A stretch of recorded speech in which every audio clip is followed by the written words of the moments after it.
This ad is brought to you by Read More Comics, where you can find comic books, graphic novels, and more.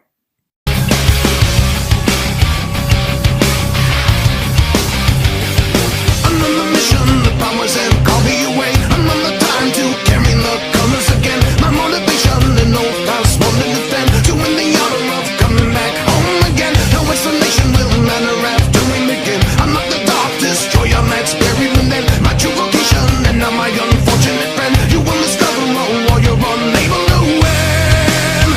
I'll have you know that I've become indestructible.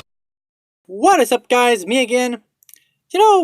With the DCEU probably flopping, considering the announcement of their next Batman movie and having that sparkly little twerp play Batman, I decided to throw my hat in a ring.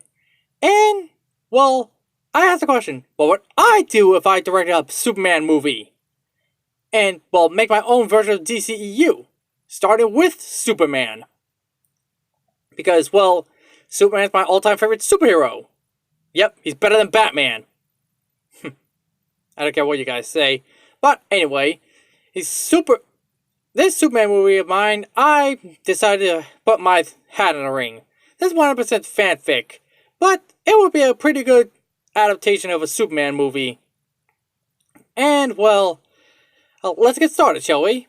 Okay, this Superman movie takes place on the planet Krypton, and the capital city of the planet is as I understand, it's Cryptopolis, I think. Anyway, yeah. There, after Jor-El, the scientist, Jor-El, his Superman's father, had imprisoned General Zod into the Phantom Zone. But he knew the upcoming danger that's coming. That a mysterious force is going to destroy all of Krypton. And he didn't know what it was, but he knew it would spell the end of Krypton. He tried to convince the High Council of Krypton, but Brainiac, like the head computer of Krypton, convinced them that nothing's going to happen. But little did he know that Brainiac was scheming. He knew Krypton was doomed. Why? Because Brainiac himself was making planet Krypton doomed, as he managed to shrink a city of Kandor and add it to his collection to gain intelligent life in all the universes. Specifically what he was created to do. But something went wrong. Jor-El tried to stop him, but Brainiac proved too powerful. Brainiac was able to download himself to a nearby satellite to escape the destruction. Jor-El went home to his house with Lyra, and they devised a plan to save their own son, since they can't save themselves. They placed the baby inside a small rocket ship to a nearby planet, where the son there can give him unimaginable powers. And he hopes that one day he will be destined for greatness. So they piled their son, Jor-El, into the small rocket ship, and he launched. Behind him was the destroyed Krypton. Then we are introduced to a young farm couple who dreams of having a son of their own, but sadly are unable to. But then hope arrives, in the form of the same rocket ship that has Kal-El in it. It landed nearby them where they were going on a car ride. They went to the crash site and found a baby Kal-El. They decided to take the baby as their own, and hid the ship where no one else could find it, because they knew the baby, it would be an alien. They knew the baby was an alien, but wanted to keep him safe, because they grew immediately attached to him. They were planning to originally, but the baby kind of grew on them. Then, and they decided to name him Clark Kent. And growing up in his teenage years, Clark soon realized that he had unimaginable powers. He is stronger, faster, and vulnerable. Has the ability to fly and see through things that he cannot possibly see, since he thought it was a human being. He soon realized that he wasn't. Then it came to pass that Martha and Jonathan Kent told him of his origins. He was an alien from outer space, and the truth hit him like a ton of bricks. As he was introduced to the spaceship shown by his Earth parents that he was indeed from outer space, more specifically Krypton, and even showed a holographic images of his actual parents, Jor-El and Lyra. They told him everything about Krypton. At first he was distraught, but then he soon realized that it doesn't matter where he's from. He still have loving parents here on Earth.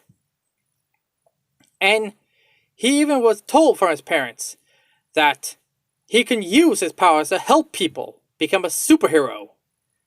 Later, he found some more Kryptonian technology in the Arctic and made it his fortress of solitude.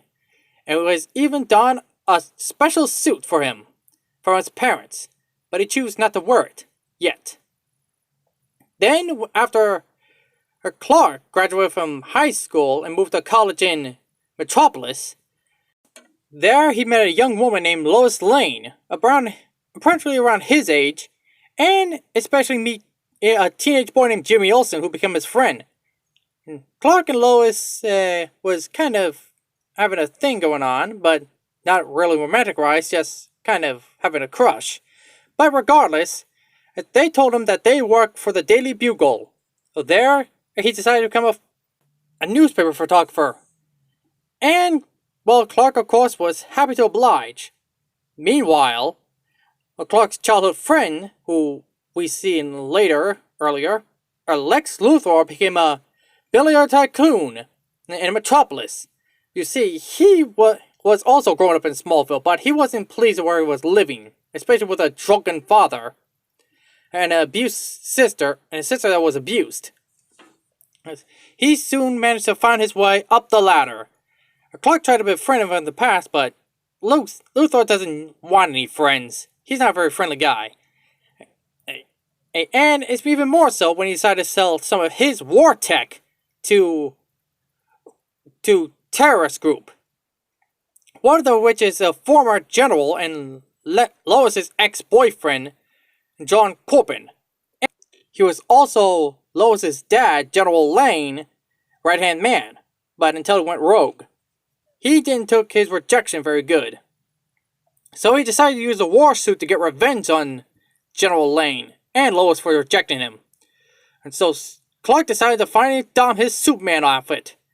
When Metallo had Lois Lane in his clutches, Superman came in and tackled him, and then ripped John Corbin out of the mech suit, and then bring him into justice.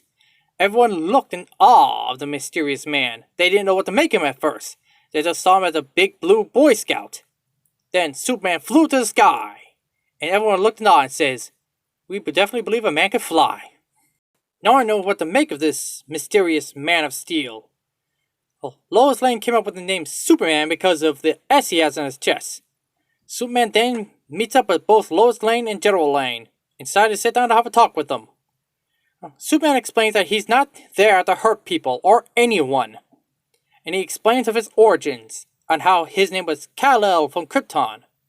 And what's the S stands for, as Lois asked him. What's that S stand for? And Superman just remained silent until he replied, well, on my planet, it stands for hope. Well, here it means an S. They shared a little chuckle. Lois was also smitten with the Man of Steel, and didn't know what to make of him. Meanwhile, Lex Luthor was not pleased about John Corbin failed to get this mech suit. But then he had an idea of what this alien came from, as he used a rock called kryptonite, and he assumed, and 100% sure, that the rock will weaken this new alien. So he managed to break John Corbin out of jail for another shot at Superman, but not on a mech suit, no. He decided to turn into some sort of an android with a kryptonite powered by kryptonite, and that could take on the Man of Steel. And that's where John Corbin became Metallo. So, in order to draw Superman out, Metallo wreaked havoc in Central Park of Metropolis. That's where Superman answered the call, and then he fought Metallo. Though Metallo had the advantage considering that he had the kryptonite heart. But Superman used his wits to stop the metallic menace, as he threw threw a swordlet at his chest and then melted it with his heat vision, blocking the power of the kryptonite.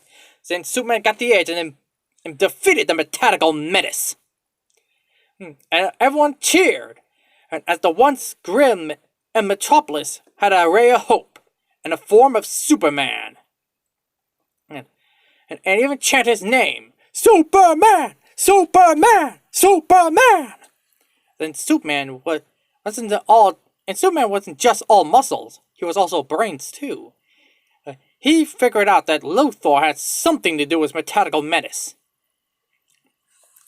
Then, one night, while Lex Luthor was talking to one of his employees about the failure of Metallo, he was outraged. He's in his office, throwing some of his stuff to the ground. And then Superman was out of his window, giving him a glare of, I'm watching you. Luthor then opened the window, and they have a little conversation. Luthor wants to control Superman, but Superman does not want him to be controlled by such a crooked businessman that he used to want to be a friend with. But he sees there's no hope in Luthor. Then Luthor threw one of his items at Superman, but Superman grabbed it and broke it in half. And then he told the bald-headed businessman that, I'll be watching you, Luthor, and you will never control me. And then Luthor just said when he went off, well then, I guess I'm going to have to kill you. Just you wait and see, Superman. Then our movie ends with Superman and Lois Lane sitting on top of the building of the Daily Planet, talking to each other and becoming good friends. And then Lois says, you know, Superman, you're not the only superhero out there. And then Superman replied, I know. Who knows? Maybe we're going to be super friends with them. And then after end credits, we see a Brainiac landing on Earth. Well, the satellite that Brainiac was in landed on Earth. It was founded by Lex Luthor's men. And then one of the men asked the scientist over there, what's working for Lex's lab, and he asked, Dr. Stone, what should we do with this one? Bring it to the labs. I'm sure Luthor will want to see this, but keep this on the wraps. I'm sure Luthor would say that too. And then that's end scene. So that was my idea for a Superman movie. And tell me what your thoughts are. What would you do for a Superman movie? Let me know in the comment section below. Make sure to check me out on Twitter, Facebook, and Tumblr. And till then, that's over there. See you all next time. Farewell, friends. Don't forget to like, share, and subscribe. And don't forget to check us out on Patreon, Facebook, DeviantArt, Twitter, fanfiction.net, Reddit, and Casting Call Club.